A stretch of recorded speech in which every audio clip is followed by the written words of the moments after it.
I believe she knows, like, oh, no, fuck yeah, she knows. She was the secretary. Did you know? No. Was it a shock to you? Yeah, I got to find out that I got more brothers and more sisters. I have a sister that is the same age as my mom. And one time that I called my dad because he told us, okay, I'll be there on Saturday. And Saturday came and we were like little dogs when, they never show up. So I was like, what the fuck? And we have an emergency phone that we weren't supposed to call unless it was really an emergency. And we're supposed to just ask for mi tío Ángel, which ended up being my half brother. So because my dad never showed up and we called to his regular phone, nobody answered. So I just called, like without permission of my mom or my brothers. Tío Ángel. Yeah, and I asked for my tío Ángel and they asked me, who's this? Dije, Alejandro, estoy buscando a mi papá, a Nemesio. And he goes like, okay, ¿cómo te llamas? ¿Y qué es tu papá? I think it was a shock for them that it was for me because at that moment I was 10 years. I was about to turn 10, I think 10 or 11. And I was just wondering where is my dad and what the fuck? Why I don't have my toys and why he doesn't fucking do pollo a la cala, ¿cómo? Tala. Some stupid name, but it was like white chicken will come out white. That was pretty dope. Pollo tlalpeño, I think. That was one of the favorite foods they used to cook for us every time that he came. What does your half brother tell you on the phone?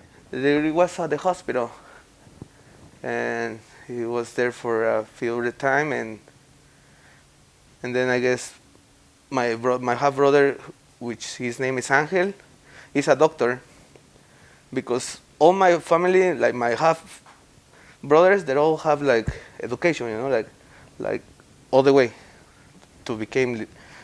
One is a psychologist, the other one is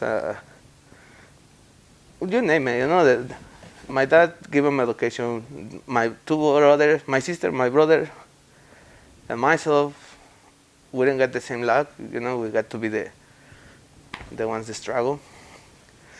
So I think they were like feeling some kind of way for us. So they were trying to help us at first, and they invite us, they accept us, because we were young.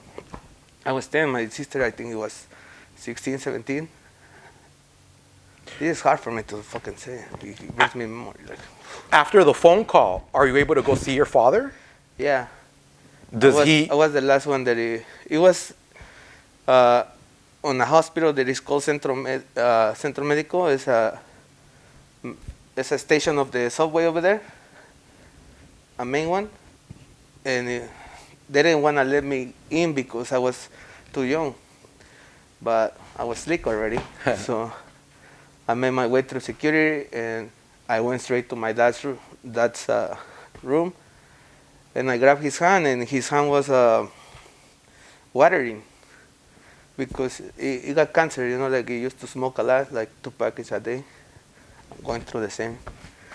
And so he got cancer to the point where all his body, like, he spurs to all his body, and he couldn't they had to drain him, and it was like a vegetable already. So when I got his hand and I was like, Dad, Papa, his hand was watery because all the liquids that would come through his fingers and shit.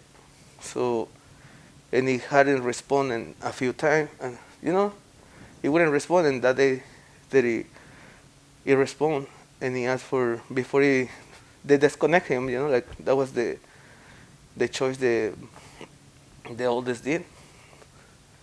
But he asked for a piece of paper and a pen. Did he write something? Yeah. Eduardo, Maria, Alejandro, los amo. And that's it. That was the last thing he did.